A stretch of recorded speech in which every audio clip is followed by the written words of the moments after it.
guys, welcome back to my channel. So फेरि आजको भिडियोमा म तपाईहरुको लागि एउटा home remedy for dry hair लिएर आएको छु। आशा गर्छु तपाईहरुलाई यो भिडियोले एकदमै मद्दत गर्छ होला, किनभने ड्राई हेयरले एकदमै सबै धेरै जसोलाई ड्राई हेयरको प्रब्लम हुन्छ, एकदमै कमलाई मात्र ओइली हेयरको प्रब्लम हुन्छ। सो यो भिडियो तपाईहरुको लागि हेल्पफुल हुन्छ होला। So let's get into the video.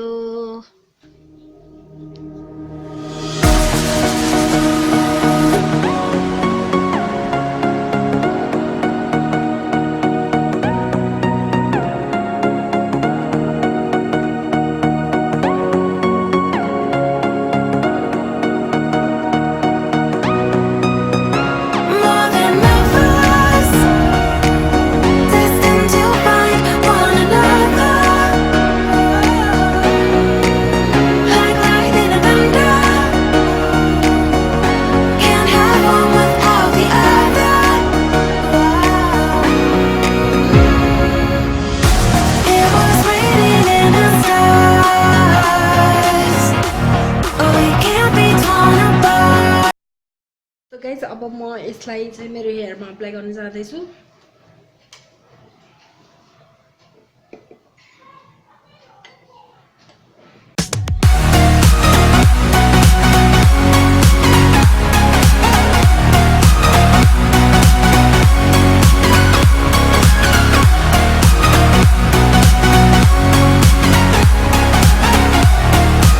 मैले मेरो यो सबै कपाल भरि पुरै त्यो हेयर मास्क अप्लाई गरिसके। त्यसपछि यसलाई म आधी घण्टा छोड्दिन्छु अनि त्यसपछि म पखाल्छु अनि रिजल्ट हेर्न सकिन्छ है कस्तो हुँदो रहेछ। सो गाइज, मैले हेयर वाश गरेर आइसकेको छु। तपाईहरु हेर्न सक्नुहुन्छ कस्तो शाइनिङ आइरहेको छ अनि एकदमै ड्राई छैन नि हेयर।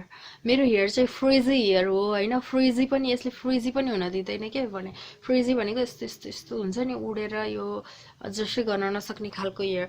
मेरो चाहिँ त्यस्तो हुन्छ हैन, त्यस्तो पनि भएको छैन। अहिले यसले राम्रै रिजल्ट दिइरहेको छ मलाई हैन। हजुरहरुले हप्तामा 2 पटक यो मास्क बनाएर लगाउनु भयो भने तपाईहरुको यो एकदमै ड्राई हेयरको प्रब्लम चाहिँ सल्भ नै भएर जान्छ है। सो हजुरहरुलाई यो भिडियो कस्तो लाग्यो प्लिज लाइक, शेयर अनि सब्स्क्राइब गर्न नबिर्सनु होला। अनि कस्तो लागिरहेको छ, हजुरहरुले अप्लाई गर्नु भयो कि भएन, प्लिज कमेन्ट डाउन बिलो है त। नेक्स्ट भिडियोसम्मको लागि बाइ बाइ।